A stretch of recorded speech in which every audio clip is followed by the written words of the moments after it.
देखो समझो, इस देश ने न जाने ऐसे कितने वीर पुत्र हैं जो अपनी ज़िंदगी का एक एक पल देश के नाम कर देते हैं। और ये हमारे लिए बड़े गर्व की बात है कि केबीसी के फिनाले वीक में एक ऐसे ही भारत के वीर पुत्र यहाँ आने वाले हैं जिन्होंने देश की सबसे बड़ी पुलिस फोर्स यानी यूपी पुलिस और दुनिया के सबसे बड़ी बॉर्डर फोर्स यानी बीएसएफ को कमांड किया है। मैं चाहता हूं देवियों सज्जनों कि सम्मान भरी तालियों के साथ स्वागत किया जाए former DG BSF and DGP Assam and UP Padma Shri Prakash Singh.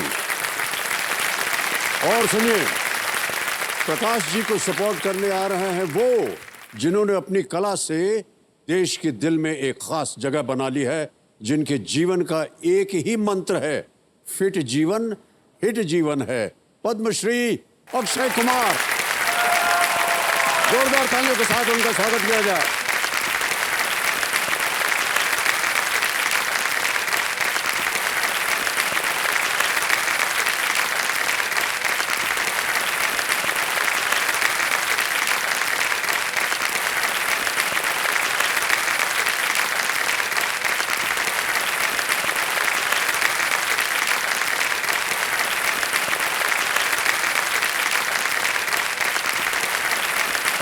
Prakash Singh ji और अक्षय, एक बार फिर आप दोनों का बहुत बहुत स्वागत आज हमारे इस कार्यक्रम में भाग लेने के लिए। ये हमारे लिए बड़े सम्मान की बात है और बहुत ही गौरव की बात है।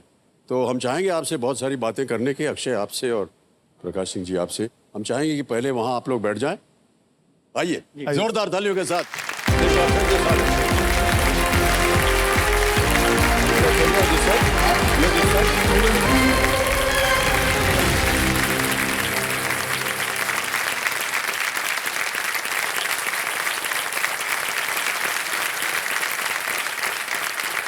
प्रकाश सिंह जी और अक्षय, बहुत बहुत धन्यवाद आपका।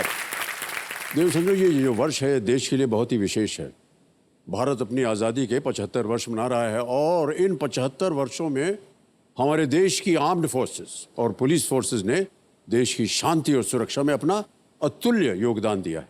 और इसके उपलक्ष्य में यदि आप कुछ कहना चाहें। देखिए, पुलिस फोर्स और आर्म्ड फोर्सेस जो हैं ये हिंदुस्तान के लिए बहुत ही, मतलब हिंदुस्तान क्या किसी भी देश के लिए ज़रूरी है, हिंदुस्तान के लिए ख़ास तौर से ज़रूरी है। और ख़ास तौर से मैं इसलिए कह रहा हूँ कि हमारे पड़ोसी हमसे ज़रा ज़्यादा मोहब्बत करते हैं। तो चीन हमारे लिए कुछ समस्याएं खड़ी करता रहता है, पाकिस्तान समस्याएं खड़ी करता रहता है। पूर्व में बांग्लादेश ने भी बड़ी समस्या खड़ी की थी, पर अब खैर फिलहाल वो अभी नियंत्रण में है। भारत को विशेष तौर से इतने बड़े पुलिस फोर्स की ज़रूरत है क्योंकि हमारी आंतरिक सुरक्षा की समस्याएं भी बहुत गंभीर है। प्रकाश जी, मैं आपसे ये पूछना चाहूँगा कि पुलिस फोर्सेस का जो मतलब क्या क्या है उसके अंदर, मतलब कौन से यूनिट्स आते हैं? देखिए, ऐसे हिंदुस्तान में तो लॉ एंड ऑर्डर और पुलिस जो है स्टेट सब्जेक्ट है, इसलिए हर राज्य की अलग अलग पुलिस है। इसके अलावा कुछ केंद्रीय पुलिस बल है जिनको सेंट्रल आर्म पुलिस फोर्सेस कहते हैं। 3 तो सीमा की सुरक्षा के लिए बने हैं। बॉर्डर सिक्योरिटी फोर्स जो पाकिस्तान और बांग्लादेश की सीमाओं की सुरक्षा करती है। उसके अलावा एसएसबी है जो भूटान और नेपाल की सीमाओं की सुरक्षा करती है। असम राइफल्स है जो म्यांमार बॉर्डर को देखती है। अलावा उसके कुछ विशेष कार्यों के लिए अलग अलग संगठन हैं, जैसे सेंट्रल इंडस्ट्रियल सिक्योरिटी फोर्स है जो औद्योगिक प्रतिष्ठानों की और एयरपोर्ट्स की सिक्योरिटी देखती है।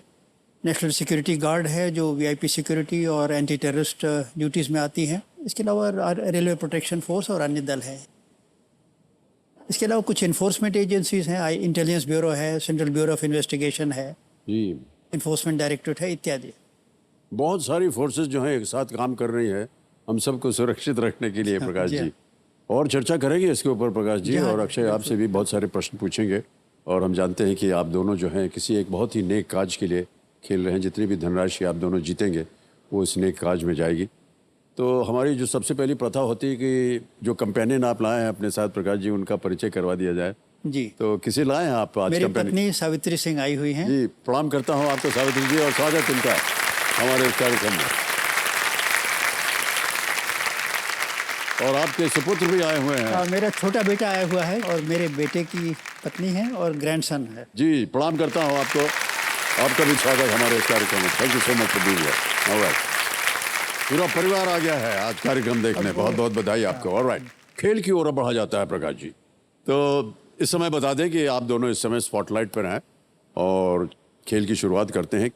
गेम के रूल्स तो आपको पता ही होंगे। केवल आपका ध्यान जो है हम बता दें, जो हमारी 3 लाइफलाइंस हैं वो बहुत ही महत्वपूर्ण होती हैं। पहली लाइफलाइन है ऑडियंस पोल, यहाँ की जनता जो बैठी हुई है इनसे आप वोटिंग करके प्रश्न का उत्तर मांग सकते हैं। दूसरी है 50-50। जब आप ये लाइफलाइन लेंगे तो उन 4 विकल्पों में से 2 गलत विकल्प जो हैं वो मिट जाते हैं। तीसरी लाइफलाइन है वीडियो कॉल अ फ्रेंड, यानी कि 3 नाम आप दोनों ने दिए होंगे जिनसे आप बात करके उनसे प्रश्न का उत्तर मांग सकते हैं, वो है तीसरी लाइफलाइन। प्रारंभ किया जाए, लेट्स प्ले कौन बनेगा करोड़पति।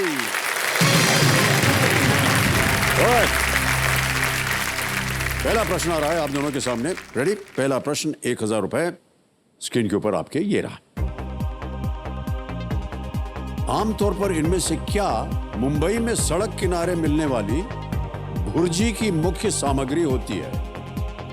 Traditionally which of these is the main ingredient of roadside bhurji in Mumbai? Option सुनिए। A mango, B brinjal, C fish, D egg, आम, बैंगन, मछली या अंडा। चलिए बताइए। डी जी, अंडा। क्या करें इसको? लॉक कर दें।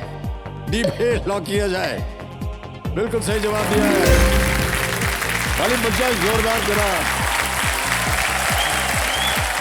शायद प्रकाश जी आपको पता ना हो, लेकिन अंडा भुर्जी जो है इनको मालूम होगा बहुत। अब ये बम्बई के रहने वाले नहीं, हैं। हम लोग सब नहीं, ये बहुत ही प्रचलित एक पकवान है। अच्छा, आपने सुना भुर्जी का नाम सुना? नहीं, मैंने तो नहीं सुना था। नहीं सुना। अच्छा, ठीक है। ज्यादा करके मुंबई में होती है वो।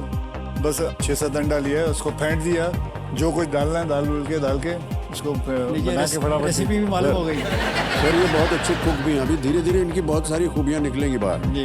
ओके, और इसी तरह आगे बढ़ेंगे दूसरे प्रश्न के ऊपर। रेडी? दूसरा प्रश्न 2000 रुपए स्क्रीन के ऊपर ये रहा।